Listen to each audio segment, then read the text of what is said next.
I recently attempted a run of my childhood Pokemon game, Pokemon Diamond, and I made it all the way to Lucian of the Elite Four and ended up losing to his Bronzong because I got hit with a 10% chance to be paralyzed by a Thunder Punch.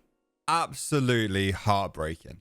So today I am back with a vengeance. I am going to beat this Pokemon Diamond Hardcore Nuzlocke today, following all of the standard Nuzlocke rules and following some extra rules to make this challenge slightly more difficult. You can see all the rules on screen. If you've ever seen a Nuzlocke before, you know them. But if you haven't, and somehow this is your first one, here's what we're doing. This run starts like all others, being attacked by my rival the second I take a step in my own room, being smashed into when I try to go to his house, and being forced to steal a small creature from an old man's briefcase to protect myself from birds. I once again chose Chimchar and we set off on our adventure. Also, ignore the attempt to counter here. I forgot to change it. It fixes itself in a minute. Once we make it to Sandgem Town and get Pokeballs, we start making our way through the encounters. We catch Starly and Bidoof before making it to Jubilife. We catch a Magikarp on the route west of Jubilife and a Budew on the route north of it. Once we beat our rival, we're able to catch a Shinx on the same route and a Geodude in the Oreburgh Tunnel. I did end up backtracking to Ragged Pass to catch a Zubat, and on Route 10, we caught a Machop. And then, in the mines, we also caught an Onyx. There's so many encounters right at the start of this game. And some of them, we're literally never going to use. And also, while we were getting ready for the first gym, we did actually end up getting a few evolutions. Now, Rourke is the first, I want to say challenge of the run, but he's not really. Machop solos with low kicks and karate chops to win us our first gym badge. Cool, moving on. We head on up to Floraromitan, where it seems that Team Galactic are starting to cause some troubles for the people around here. So we head over to the Valley Windworks to get Mars out of here. Luckily for us, our team is pretty well suited to deal with the Prugly. Like, that could have been dangerous. Being able to actually use Geodude sometimes in these runs is really fun. Like, they're a lot better than I thought they were. At least against Mars's fat cat. Once we dealt with all of that and we got ourselves through the forest with Cheryl's help, it was time to rush over to Gardenia's gym for our second gym challenge. And again, our team wasn't really ever going to struggle with this gym. Staravia managed to solo the entire gym itself, and Jupiter, who we fought straight after, also didn't seem to be too much of a problem with us either. I forgot that Team Galactic in Pokemon Diamond aren't really that good. Is it to do with the fact that my Graveler is 5 levels higher than it? Maybe, but that doesn't matter. Still easy. I then decided to go underground and found myself a school fossil so I can get Cranidos when I get back to Oreburgh City. Now, I have always wanted to use one, but I've never found a way to do so. Rampardos, genuinely, when I was a kid, was one of my favorite Pokemon ever. Once we've revived Cranidos, we make our way to Hearthome City next to fight our rival, but for now, he's still not really a whole lot of a challenge, and we can piece up each member of his team and swap tactically to get ourselves the advantage pretty well. Like, we're not doing any risky swaps or anything like that. It's all pretty simple. After that, we trudge our way over to Maylene's fighting gym and start trying to prepare ourselves a team to use to take on Maylene. Now, there's an interesting thing that happens in this game where the level cap of Maylene is identical to the level cap of Wake, the next gym leader. This means that any Pokemon that might overlevel in this battle and on the way to Wake cannot be used against him. Having a Gengar here really made Maylene's first 2 Pokemon an absolute breeze to get through. And then Gyarados manages to clean up the Lucario that comes out afterwards. Always a little bit scary fighting that thing. And also, especially when Gengar didn't do that much damage. But we had backup options to keep us safe anyway. So that was a fairly riskless fight. Now, managing to skip almost every single trainer on the way to crash a Wake, we take him on next.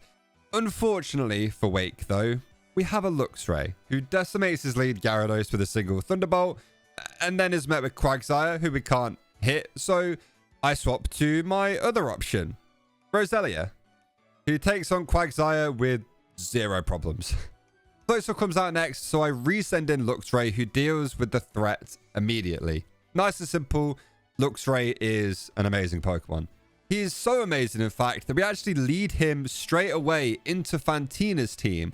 Drifblim goes down to 2 Thunderbolts, avoiding Aftermath, luckily. Miss Magius comes in next, who goes down to a single Crunch. And finally, their Gengar takes the field, who also goes down to another Crunch. Another easy gym badge. I was going to say 5 minutes into this video, we've got 5 badges and everything is seeming pretty easy, right? Unfortunately, my friends, this is where the story takes a turn for the worst. We managed to get through Barry's team with no problem at all in Canalave, but unfortunately, when traveling through the Iron Island with Riley, carrying only 5 Pokemon with us, so I could get the egg at the end without having to go back through it, disaster strikes.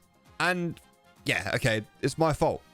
I take out Riley's Lucario with our own Surf, leaving Gyarados facing down a 1v2 situation against Pokemon he can't really hit that hard. Meanwhile, he's also left on low health from the previous attacks. And stupidly, without thinking, I swapped Gyarados out for Ghost the Gengar, which is a super creative name, I know, who, because of my errors, falls immediately because the opposing Floatzel knows Crunch. And you know what's even worse? I boxed Luxray for this journey because I thought, oh, I'm going into a cave. There's not going to be any water types in there. But it turns out I was wrong. I've done this fight before. Why did I just forget it existed? And that decision clearly came back to haunt me. Get it? Because our ghost died. Sorry. Luckily, though, we did make it through the rest of the battle safely without losing anybody else. And we received the Riolu egg, which we then hatched and evolved immediately. Byron time. Now he leads with a Bronzor, so we lead with the super creatively named Firehorse, the Ponyta. And 2 flamethrowers is enough to take it out. We do get confused though, and I decide when Steelix comes in that I don't care about being confused. We're just going to attack it anyway. And we hurt ourselves in confusion. Twice, while taking Ice Fangs before finally we hit through the confusion to leave Steelix alive on very little health. Now, Firehorse just barely survives the Gyro Ball that was fired at him, so we swap out into Gyarados on the switch, and 2 Surfs are enough to take the Steel Snake down. Bastiodon comes out next, and we also take him out with a couple of Surfs, winning us the badge. We might have nearly killed Ponyta, but he's alright for now. We then get tasked with going between the lakes to stop Team Galactic, and to be honest, none of these fights we got into were anything to even really think about. We managed to work our way through the 2 battles pretty easily. Like I said, Team Galactic in Pokemon Diamond isn't that good. We then had to start making our way up to Snowpoint City, where we caught a Sneasel on the way, who I didn't know at the time, but they were going to be an integral part of our Elite 14, potentially even the MVP of the entire run, if they survive until then. And after trekking through the snow, we made it to the 7th gym, completely leaving Barry, because I'm sure he'll be fine for now. And this gym was Infernape's time. There was nothing that Candice could throw at us to even remotely threaten Infernape at all. Until Medicham. I swap into Firehorse here, who gets hit quite hard and also does get paralyzed. But then we use a mix of Gyarados' Dragon Rage and the Hail to eventually take Medicham down. See, Firehorse is still okay, right? I'll save you some of the details of the long, boring trek through some of the Team Galactic stuff before making it to Spear Pillar, but Cyrus' team in the Galactic building was laughable, and when we do make it to the double battle at the top of Spear Pillar, this time around, it was actually a little bit scarier. This time, both parties decided to attack my side of the field far more than they attacked Barry's side. Infernape and Luxray carried the early part of this battle, taking out a few mons each before getting to a point where they just needed to be swapped out to avoid getting them killed. And what is Barry's Munchlax doing? Still just sitting there, not having done anything yet. I swap into Gyarados and start attacking the Skuntank with a bunch of Ice Fangs, and eventually when it does go down to a Dragon Rage, Munchlax finally kills the last Golbat. Well done for contributing. Purugly was the last Mon on the field, and we managed to take it out after a few turns, and Barry's Pokemon being brutally murdered next to me, which I think he deserves, honestly. But eventually, we do win. Cyrus was next, and immediately I had to hard swap against the Honchkrow, but we took it out in one hit once Luxray does come in. And the following Gyarados also suffers the same fate. Night Slash from Weavile did a lot of damage, but once we swapped Clive in, a few flamethrowers took it out, leaving just Crobat on the field. Gyarados comes out next and nearly dies to a cross poison and just barely doesn't kill Crobat with an Ice Fang, so we swapped to Staraptor to finish off the Speedy Bat and win us the battle against Cyrus. I nearly lost Gyarados there. That could have been bad. Once we had collected ourselves after that near traumatic experience, we catched Dialga and relegated him from the God of Time to Box Warmer. We then skip ahead and take on the final gym leader, Volkner. He leads Raichu and I lead Rock Dude the Golem, and with an Earthquake we manage to take the Electric Mouse down. Volkner then sends out Octillery, so I swap into Luxray to counter it, and we get hit with a Bullet Seed on the switch. But 2 Thunderbolts are enough to take Octillery down, and then Volkner's own Luxray comes in next, and I swap back into Golem. And because I have got Golem on the field, Luxray's moves are completely useless. The only thing it can do against us is Crunch, which it does do before getting taken down to a single Earthquake. Which leaves just Ambipom.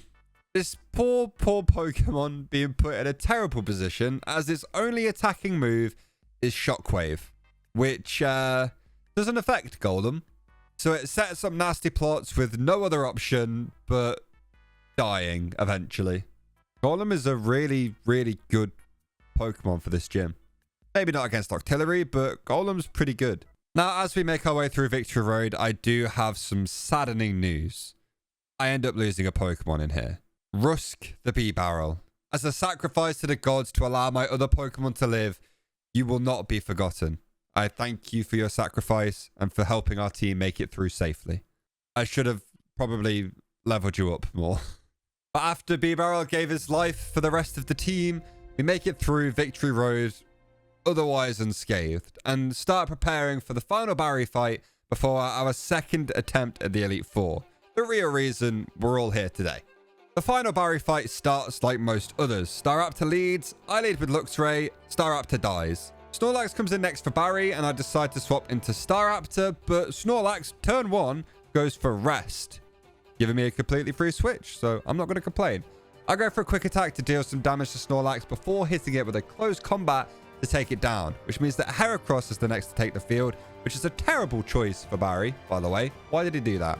Because the Heracross then immediately falls to an Aerial Ace. Rapidash is next, so I swap out to Gyarados, who takes out the Fire Horse after being burned, which is slightly unfortunate, but we should be fine. So now out of me and Barry, I'm the only one with an alive Fire Horse. Just saying. Roserade comes out next, but I stay in, and 2 Ice Fangs is enough to take it down, leaving Barry with just 1 more Pokemon, his starter Empoleon. However, I have a Luxray, which means now is the time to prepare for the Elite Four for the second time. This is the team we are taking in for the redemption run. Pretty much the same core roster, except this time we have Staraptor. Aaron goes about the same as it went last time. Clive and Midnight steal the show, taking out 3 Pokemon and 2 Pokemon respectively. Did I lose a bit more health on both mons than I wanted to? Yeah, but we played it fairly safe and we got through the battle with everybody still alive. Bertha is next, and this battle is genuinely just a Roserade sweep. No other Pokemon on my team even needed to leave their Pokeballs for this. Pyro, the Roserade, handled it. Flint is up next in the Elite Four with his super legit fire team. We lead Gyarados, which takes out that leading Rapidash, immediately bringing the Infinite out straight away.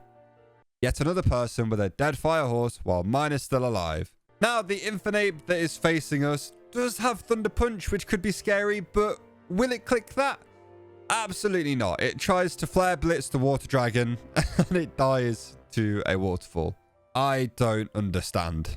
Steelix is the 3rd Pokemon on Flint's team to take the stage, and he does set up the Sun, which means we have to surf a little bit more to eventually take it out, but we do with no problems. Which means Lopunny comes out next to try and claim the victory for the 3rd Elite Four member. We hit it with a waterfall for a good amount of damage, but also we did get burnt and infatuated. So once I'd done enough damage to Lopunny, I swap into Clive, who close combats the rabbit. Drifblim then joins the battle, who desperately tries setting up double teams, but a timely crit from Clive and an Ice Beam from Moon the Weavile gives us that familiar taste of victory we're starting to get used to. Winning the battle against Flint, but leaving us facing off against the battle that ended our entire challenge last time. The final Elite Four member, Lucian. I do what I can, I heal everybody up, I prepare my plan the best I possibly could without activating the fight, and I go for it. Just like before, Lucian leads Mr. Mime as I lead Moon the Weavile. We Night Slash, taking the Miss Mime down straight away, and Medicham immediately comes in. The elemental punches on this guy mean a bunch of switches become quite unsafe at this point, all depending on what it clicks. But we know that with the AI recently, that it doesn't pick the move you want it to pick ever. And I contemplate for ages of what to do, and eventually I decide that sending in Staraptor is the best choice. And Medicham clicks Fire Punch, which is the best case scenario for this. I click Fly, which takes the Medicham down in one shot, which feels good considering what that thing put us through last time. Alakazam is the next pick of Lucian, and I swap into Swampam the Gyarados to attempt to take the Psychic Spoon guy down. We hit him with a bite after just holding on from a second Psychic, but that doesn't kill, meaning that Lucian is going to heal, so we do get a free switch into Weavile. Weavile then Night Slashes the foe to take it down, bringing in Bronzong, the one that ended it all last time. I didn't want to see this thing yet, but this time I think I can make it work. I think. I once again sit for a while and think about what I could do here. I just can't. I can't lose this again, man. I hit the Bronzong with a Night Slash for some chip damage, and then we take a hard Gyro Ball, which is scary. He sets up a Calm Mind as I swap into Infinite. We hit with Flamethrower, doing some pretty good damage, and Bronzong just sets up another Calm Mind. He then just barely survives the Flamethrower and fires back at Infinite with a huge Earthquake, but we managed to hold on just barely. Lucian full restores again, meaning all of that work we did to get him down to that point is gone. We fire another Flamethrower at him anyway, which does 50%, and now I'm stuck. Where do I even go from here? I can't guarantee that Flamethrower is going to kill it because we've done less damage rolls in the past. Bronzong has set up 2 Calm Minds, and we just can't swap anything in nicely. I can't repeat what happened last time. There has to be a way of killing this stupid looking Pokemon. Eventually I swap into Staraptor, but Bronzong fires off a Psychic, killing him instantly. And panic very, very quickly starts to set in. Surely I don't wipe to a fucking Bronzong again. At this point, I start considering my options. What do I need for Cynthia's fight? What can I afford to throw at this thing to try and kill it? And how do I not lose? I send in Clive, and a Flamethrower was actually enough to take it down. Does that mean I killed Staraptor for no reason? Maybe. Probably. Yeah, it does. But to be fair, I couldn't have guaranteed that that Flamethrower was going to kill. I genuinely expected Infinite to not do enough damage and die there. Giraffre comes out next, and somehow we are still not out of the woods yet. We are still not safe. But I decide that Lucario is the best choice to go into. We get hit with a weak Shadow Ball, and we take another as we go for Aura Sphere, and continue to trade Shadow Balls and Aura Spheres until the draft falls. We finally made it past Lucian. Why it was using Shadow Ball against Lucario instead of any other move, I don't know, but I'm not going to question it. That just leads Cynthia, the final challenge, the trainer that haunted my nightmares when I was a child. Our 5 Pokemon versus her 6. This is for everything. She leads Spiritomb, and we send out Gyarados to start slamming this thing with the hardest moves we can. So we start hitting waterfalls until the ghost goes down. Gastrodon comes out next, so I swap into Roserade as we easily take a Muddy Water. And then we hit the Slug with a massive Giga Drain, taking it down instantly. Lucario comes in next, so I swap back into Gyarados, expecting the Psychic, which it does go for. And I hit it with a Waterfall after an Aura Sphere, and they use Psychic again as we take the Lucario down with another Waterfall. She then decides it's time to send out her ace, Garchomp. This is scary. I decide to try an Ice Fang, sacking Gyarados, hoping it somehow misses, but the Garchomp goes for Giga Impact, taking out Gyarados, which is sad. This is the final fight though, so it does also buy us a turn. I send in Weavile next and hit an Ice Beam, which activates the Citrus Berry on the Garchomp, but we have no choice here but to go for another Ice Beam. But I think Garchomp is faster, and I think this might mean Weavile dies. The Garchomp goes for Giga Impact and misses it. So we fire off an Ice Beam and we take the Landshark Pokemon down. Oh my god. Milotic comes out next. I go for a Night Slash, which does a decent chunk of damage as the Surf really hurts Weavile. Thinking about who was left on the team of Cynthia, I decided it was better to sack Weavile into Milotic to try and get a better swap to Rose Raid to deal with everything else after. But Milotic just goes for Ice Beam. What? We survive on 30 HP. Cynthia heals, but our next Night Slash crits, taking it all the way back down to low yellow health, and another Night Slash takes it down, leaving just Rose Raid. I go for an Ice Beam, which crits and takes down the Rose Raid in one shot, winning us the Nuzlocke and redeeming ourselves for that last run. Oh my god. I actually can't believe it. I can't believe how good that feels as well. We finally managed to beat a Nuzlocke of my childhood Pokemon game. If you enjoyed this video and you want to see more stuff from me, then please make sure you click the subscribe button, and I'll see you all next time.